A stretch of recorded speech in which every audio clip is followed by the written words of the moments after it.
Tubahaye ikaze kuri GCN Real Estate Company bafasha kugura no kugurisha ibibanza byanyu. Ukeneye kugura ikibanza hirya no hino mu gihugu, ukeneye kugura inzu hirya no hino mu gihugu, ukeneye kugurisha se imari yawe iri hirya no hino mu gihugu, twegere tugufashe kandi bitakugoye.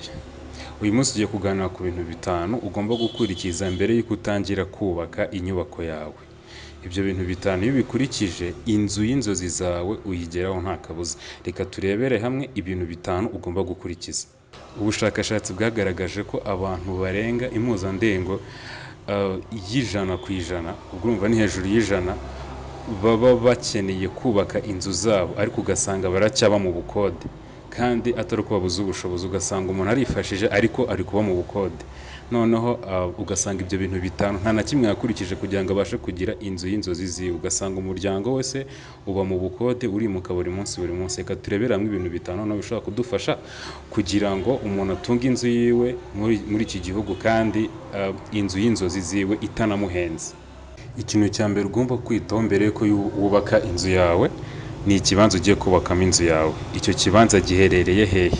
Mu gihe uri gupanga kubaka, mu gihe udafite ikibanza ugomba kubanza ukagishaka. Icyo kibanza ukamenya giherereye hehe. Se ni mu myubakire? Hari igihe umuntu ashobora kugura ikibanza ugasanga kiguze wenda ahantu hakwiriye kujya inganda cyangwa se ubuhinzi, we akeneye kubaka inzu y'inzozi ziwe.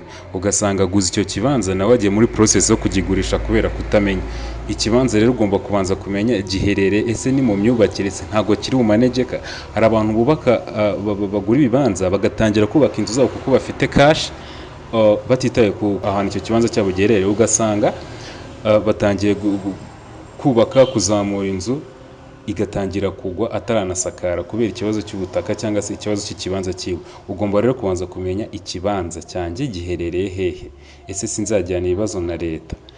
Ukamenya niba ikibanza cyawe koko gikwiye kujyamo ya nzu y'inzozi zawe wifuza. Ikintu cya kabiri nyuma y'uko umara kubona ikibanza ni budget y'umushinga wawe. Umushinga wawe ni uwuhe? Ni ubwubatsi.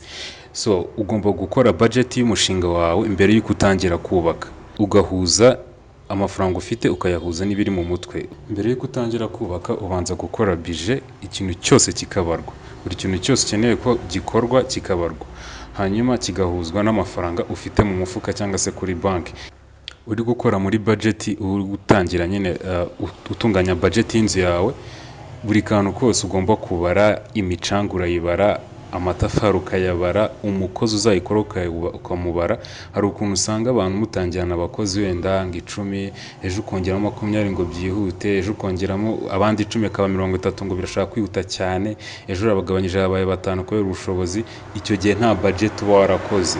Ukora budget ukavuga ati abakozi nzakoresha abangaba paka inzu yanjye izamutse, nibwo bikwihutira ntibinaguteye stress wenda y'amafaranga. Ugomba gukoresha abakozi babaze, wanashyiraho abandi ukabongera muri ya budget wari wapangiye inzu yawe. Buri kantu kose rero kuri budget karabarwa, kagahuzwa n'inzu ufite mu bitekerezo byawe. Ukavuga ati nanshaka idirishya, wenda idirishya ryanjye rizaba rimeze gutya, ukuntu uku ritwara amafaranga ameze gutya, aya naya. Abakozi nkeneye nabo wenda umufundi se umuyede gutyo ko tubita ku mashansiye bazatwara aya naya. Ukabibara budget yawe ikabihura neza n'ibikoresho na buri kintu cyose kizajya ku nzu yawe. Nibyo kintu cyonyine gishobora kugufasha. Ikindi cya gatatu tujye kurebera hamwe ni ugukoresha plan y'inzu yawe. Gana amakampani abugenewe, ugana abenjeniyeri babifitiye uburenganzira n'ubushobozi bagukoreye plan y'inzu yawe. Iyo udakoresheje plan rero ujya kuri site ku kibanza cyawe ukatangira kubaka, byazamo kugasenya kuvanga ibi ngisi ko mbishaka, kuko nta plan ufite yabugeneye cyangwa se plan yawe wifuza yanzu yawe. Ikintu cya gatatu rero ugomba gukora ni ugukoresha plan, ugakorana n'amakampani abizobereye afite abenjeniyeri beza babizobereye, bakagukorera plan y'inzu yawe bakayihagararira paka irangiye. Icyiza cyo gukoresha plan rero, plan y'inzu yawe urayikoresha bakayiguhereza ku gishushanyo ukayireba koko, ukabona ko iri guhura niyo ufite mu mutwe. Ukavuga ati iyi niyo nzu koko ndimo ndarota, iyi niyo nzu igiye kujya muri iki kibanza. Iyo kampani igukoreye ibintu nk'ibyo rero, ishusho noneho wimaginaga ugatangira kuyibona ku rupapuro, uhita wizera ko ibyo bintu koko bishoboka. Ni byiza rero gukoresha plan y'inzu igiye kujyamo aho ngaho ikaba ihari ku rupapuro ukayibona neza, ukavuga ati igikoni kizaba kiri aha ngaha, salo izaba iri aha ngaha, umuntu azajya aca aha ngaha, parikingi iri hano, gutyo gutyo. Plan nyine ikakuyobora neza uko inzu yari iri mu bwonko igatangira kujya ku rupapuro. Urumva ko inzu ivuye mu bwonko bwawe igiye ku rupapuro, irava ku rupapuro ijya mu kibanza. Urumva ko ari ibintu byoroshye. Plan iragufasha rero kumenya uko inzu izazamuka imeze. Icyiza cyo gukorana n'amakampani cyangwa se abenjeniyeri babizobereyemo, hari igihe wifuza wenda etaje tuvuge, ariko ufite ubutaka budakwiye kujyamo etaje. Twarabisobanuye mu ma-ara, hari ikiganiro twabisobanuyemo ama-ara yemerewe kujyamo ama etaje, ugasanga urifuza etaje, yego n'amafaranga urayafite yakubaka etaje, ariko ikibanza waguze ntabwo cyemerewe kujyamo iyo nzu igeretse. Ni byiza rero gukorana n'amakampani abizobereyemo akagufasha, aho kugira ngo wubake usenya, kuko iyo wubaka ugasenya, ya mafaranga ufite mu mufuka niyo aba ahomba, ukongera ukazamura ukoresha ya mafaranga ari gukoresha wenda amadirishya, ukayazamura amatafari, ukongera ugasenya. Urumva ko amafaranga y'amadirishya wayakozeho, ya budget wakoze yapfuye. Urumva ko ni byiza kwegera abenjeniyeri babizobereye bakagufasha gukora plan y'inzu yawe, hanyuma bakakurebera koko niba ikwiye kujya muri icyo kibanza ugiye kubakamo. Ikintu cya kane ugomba gukora, kwitaho, ugomba gushaka ni uruhushya rwo kubaka. Twamaze kubona ko wabonye ikibanza cyawe ni cyiza, gikwiye kujyamo inzu y'inzozi zawe. Wamaze gukora budget y'ibizajya muri icyo nyine, y'ibizajya ku nzu yawe igiye kujya muri cya kibanza. Umaze kubikora gutyo, umaze gukora plan, wegera abenjeniyeri bagufasha gukora plan. Icyo ni icya gatatu cya ya nzu iri mu nzozi zawe igomba kujya muri cya kibanza wateguye. Hanyuma byose bimaze gukemuka, ikintu cya kane ugomba kwitaho tumaze kuvuga ni uruhushya rwo kubaka. Ukwiye gushaka uruhushya rwo kubaka mbere y'uko utangira kubaka, kugira ngo wubake witonze, wubake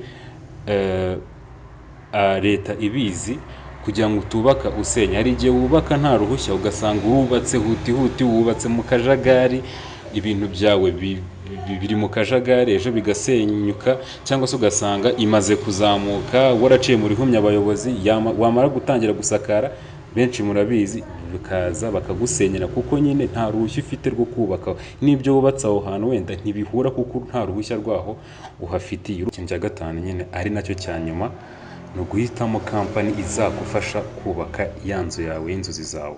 Kampani uhisemo izagufasha koko, ikaba ifite n'ubushobozi nyine buri kuri standard yo kuba yakubaka ya nzu y'inzozi zawe. Hitamo kampani nziza igufashe kugera kuri tere, batangiye kukubakira ya nzu iri kuri ya plan nyine wakorese. Mu minsi mike inzu yawe utangira kuyibona koko, ikava ku rupapuro ikajya mu kibanza. Hitamo rero neza ushishoje kampani yagufasha kubaka ya nzu yawe. Hari amakampani menshi abifitiye ubushobozi, abifitiye uruhushya y'abakozi koko. Hari na kampani yenda y'abantu babeshya. Hari igihe nyine umara gukora plan ugategura n'ikibanza byose, ukavuga ngo nzajyana umufundi wanjye ku kibanza dukora inzu, wa mufundi wawe ugasanga gukoreye ibintu biri bizarre, ibintu nyine nawe utatekerezaga, kuko umuzi kuva kera yubaka, akazakora ibintu byiza, ugasanga nyine aragutengushye. So hitamo kampani nziza igufashe kuzuza inzu y'inzozi zawe, nawe uve mu bukode. Ni byiza ko dushobora gutunga inzu zacu, kandi nta muntu wifasha burya afashwa n'abandi. Twe turi GCN Real Estate, kampani ishobora kugufasha nk'ibi maze kukubwira. Hari n'abandi wenda nawe uzi njye ntazi, ariko bakaba bagufasha kugera ku nzu y'inzozi zawe. So mwakoze gukurikira yari GCN Real Estate, kampani ishobora kugufasha kubaka, kugukorera plan, kugupimira ibibanza, kugukorera subdivision, kugufasha kugura no kugurisha ibibanza n'amazu hirya no hino mu gihugu. Tukagufasha no kugurisha ibyawe, imitungo itimukanwa iri hirya no hino, wenda ukeneye amafaranga cash, tukagufasha kugurisha ibyo bibanza. Waduhamagara kuri nimero uri kureba kuri ecran yawe. Mwakoze, turabakunda.